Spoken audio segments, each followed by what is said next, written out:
Shalom, Assalamualaikum, salam sejahtera bagi kita semua. Perkenalkan, kami dari kelompok 8 ingin mempresentasikan hasil daripada makalah kami yang berjudul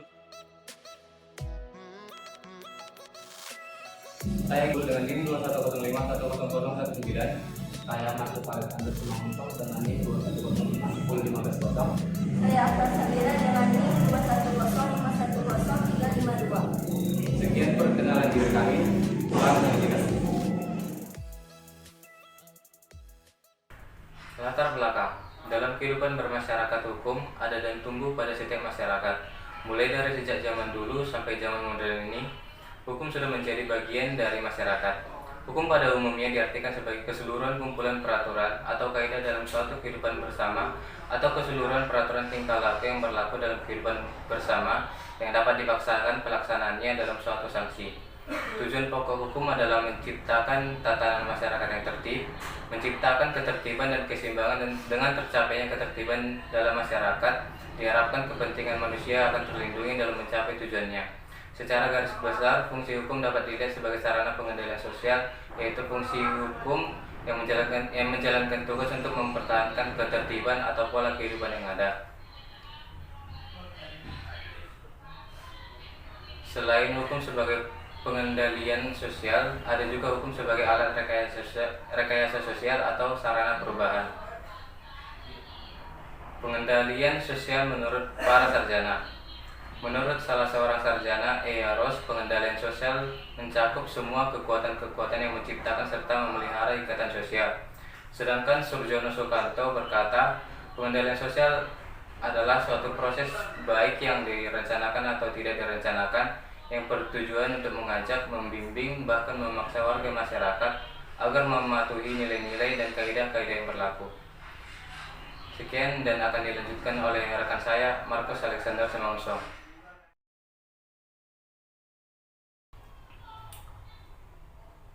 Cara pengendalian sosial.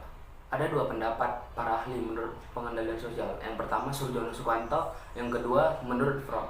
Menurut Surjono Sukanto, alat yang bisa digunakan untuk pengendalian sosial beraneka ragam, seperti sopan santun, teladan, penyebaran rasa malu, dan sebagainya. Namun kekuatannya tidak sama, hanya berlaku pada masyarakat-masyarakat yang kompleks. Sopan santun mungkin lebih ampuh pada hubungan anak dengan mertua, tapi mungkin dalam hubungan masyarakat di pasar belum tentu berkesan. Sedangkan menurut Fromm, pengendalian sosial dapat dilakukan melalui tekanan sosial. Ada beberapa cara untuk melakukan pengendalian sosial, yaitu pertama, pengendalian sosial melalui institusi dan non-institusi. Pengendalian sosial melalui institusi bisa melalui lembaga peradilan, lembaga adat, lembaga pendidikan. Sedangkan pengendalian sosial non-institusi berada di luar institusi yang ada. Seperti contohnya adalah kelompok massa yang memukuli seorang copet, mahasiswa yang menjadi temannya karena terlibat dengan narkoba, dan lain sebagainya. Pengendalian secara lisan, simbolik, dan kekerasan. Pengendalian melalui lisan dan simbolik juga disebut dengan cara pengendalian sosial persuasif. Cara ini menekankan pada usaha untuk mengajak atau membimbing anggota masyarakat agar dapat bertindak sesuai dengan aturan-aturan yang berlaku.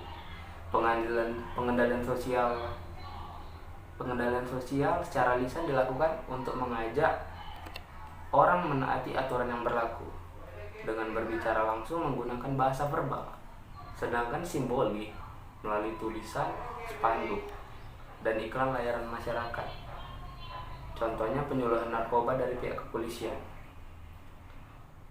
Pengendalian sosial dengan kekerasan atau koersif, yaitu ancaman kepada pelaku agar jerah dan tidak melakukannya lagi. 3. Pengendalian sosial imbalan dan hukum atau reward and punishment. Pengendalian sosial melalui imbalan bersifat preventif. Pemberian bertujuan agar norma dan nilai sosial dalam masyarakat ditaati. Sedangkan cara pengendalian sosial melalui hukum cenderung bersifat represif. Cara ini bertujuan untuk memulihkan keadaan seperti sebelum pelanggaran terjadi. Yang keempat, ada pengendalian sosial formal dan informal. Menurut Horton dan Hahn, pengendalian sosial yang dilakukan oleh lembaga-lembaga resmi yang memiliki aturan yang resmi seperti lembaga peradilan dan kepolisian. Pengendalian sosial informal adalah cara pengendalian sosial yang dilakukan oleh kelompok yang kecil, yang tidak resmi, yang tidak memiliki aturan tertulis. Yang kelima, ada pengendalian sosial melalui sosialisasi. Apabila suatu masyarakat ingin berfungsi secara efektif, maka anggota dari masyarakat harus berperilaku dengan nilai dan norma sosial yang mengatur pola hidup dalam masyarakat tersebut. Oleh karena itu, diperlukan proses penanaman nilai dan norma yang disebut sosialisasi. Individu-individu yang menjadi anggota masyarakat dikendalikan sehingga tidak berperilaku menyimpang. Yang keenam, ada cara pengendalian sosial melalui tekanan. Untuk bisa diterima di suatu kelompok, kita berusaha mengikuti nilai-nilai dan norma-norma yang berlaku di kelompok tersebut. Tujuan pengendalian sosial. Tujuan diciptakannya social control atau pengendalian sosial adalah agar masyarakat menaati norma-norma dan nilai-nilai yang berlaku. Sistem pengendalian sosial yang merupakan segala sistem maupun proses yang dijalankan oleh masyarakat selalu sesuai dengan nilai-nilai dan kaidah-kaidah yang berlaku di masyarakat. Sifat dari social control, preventif atau positif, merupakan usaha penjagaan terhadap gangguan-gangguan pada keserasian antara kepastian dengan keadilan. Preventif atau positif biasa dilakukan sebelum pelanggaran itu terjadi. Sedangkan represif atau negatif bertujuan untuk mengembalikan keserasian yang pernah mengalami gangguan agar berjalan seperti semula. Represif atau negatif dilakukan setelah pelanggaran tersebut terjadi. Sekian presentasi dari saya, selanjutnya akan dilanjutkan oleh teman saya, Afra. Saya akan melanjutkan penjelasan dari teman-teman saya sebelumnya. Rekayasa sosial adalah upaya intervensi terencana dalam mempengaruhi sikap dan perilaku sosial dalam tertentu untuk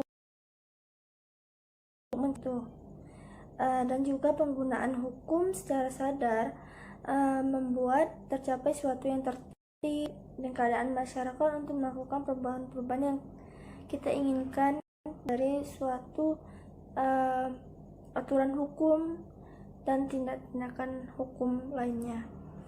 Menurut Leslie Priestley, suatu yang sudah direncanakan hingga mau ditetapkan dalam kehidupan nyata. Misalnya kita sudah membuat aturan-aturan itu, misalnya mereka sudah membuat aturan-aturan tersebut, mereka ingin aturan-aturan tersebut itu dilakukan oleh masyarakat mereka di dalam kehidupan nyata. Jadi aturan yang udah ditulis, udah dilakukan, harus dilakukan dengan secara nyata gitu. Dan yang terakhir adalah peran hukum sebagai alat rekayasa sosial. Suatu hukum yang diterapkan dari tingkah laku masyarakat atau seseorang yang menyimpang atau melanggar aturan hukum sehingga yang melanggar dapat menerima sanksi atau tindakan terhadap yang dilanggar. Nah, gini, misalnya ada kalian melanggar suatu aturan hukum yang sudah ditetapkan, jadi kalian akan mendapatkan sanksi, tindakan yang sudah dilakukan dari aturan-aturan tersebut. Misalnya kalian melanggar rambu lalu lintas, apa hukumannya atau tindakannya atau sanksinya, seperti itu. Dan juga berperan dalam proses perubahan masyarakat juga yang akan terjadi dimanapun.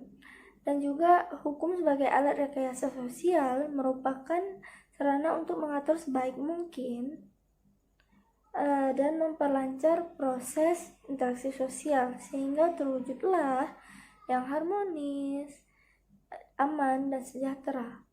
Jadi kalau kita menertibkan aturan tersebut dan kita melakukan aturan-aturan yang sudah berlaku,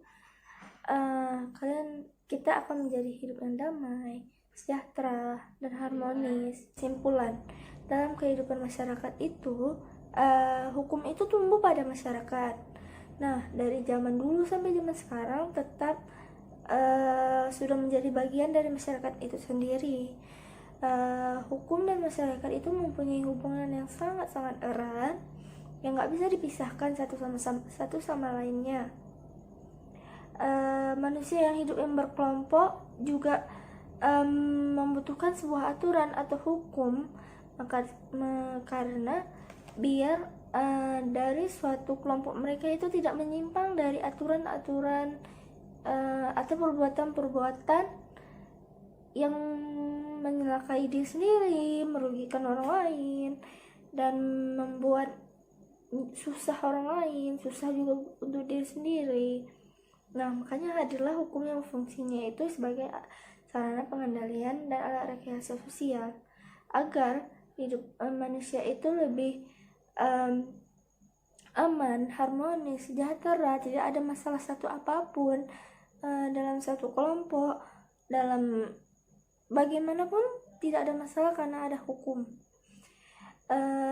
Hukum sebagai rekayasa sosial adalah untuk menimbulkan kondisi tertentu yang mengarahkan pada tujuan hukum yang diprioritaskan sekaligus mengandalkan kehidupan sosial dalam masyarakat.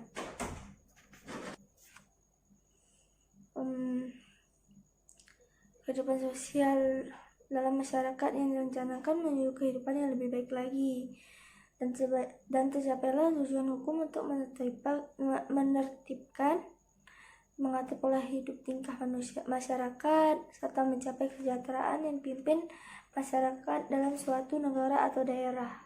Jadi